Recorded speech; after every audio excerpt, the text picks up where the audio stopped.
Hi, it's Steve. Today we'd like to show you how to change the door switch on your dryer. It's really easy to repair. Let me show you how we do it.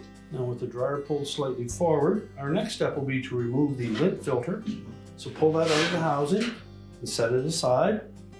Then next we're going to remove these two screws that secure the main top to that filter housing. And just be sure that we don't drop those down inside that opening. And we'll set those aside. Now next we'll take a thin putty knife and we're going to go into this gap between the main top and the front panel. You'll locate a spring clip. You just need to press in on that while lifting up on the top. Now we'll release it. Do the same on the opposite side. And then we'll tilt the top and console backwards. We want to make sure that we left enough room that we can stand it upright or have somebody hold it in place while you do the repair.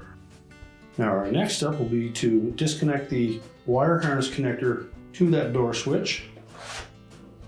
You'll note that there's a tab on both sides of that connector, and we need to just spread that housing of that connector enough that it will slide over those tabs.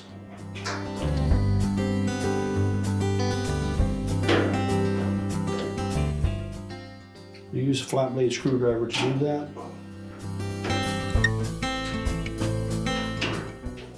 And then separate the two halves of the harness.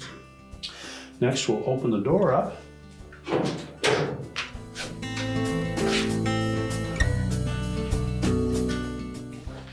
And we'll remove the two screws that mount that switch to the front panel.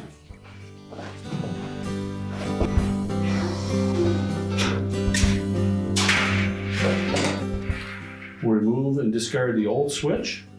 Now we'll take that new switch and we're going to insert that from behind that front panel. We want to make sure that that tab that is the actuator of the switch is facing forward.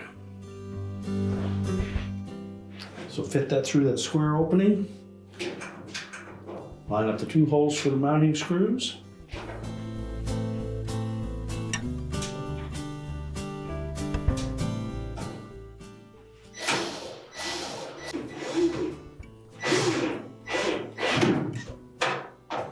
Just make sure that we have both those screws tightened securely, and then we can reconnect the harness.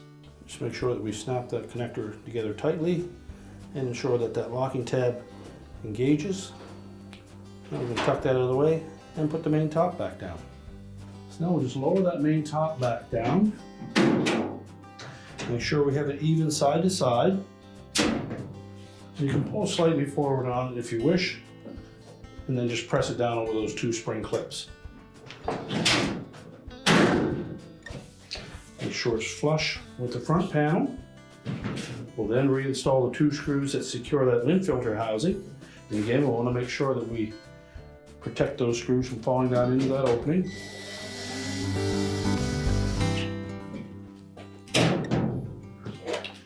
Put the lint screen back in place. And now we're ready to push the dryer back into position. We're now ready to push the dryer back into place, reconnect the power, and your repair is complete.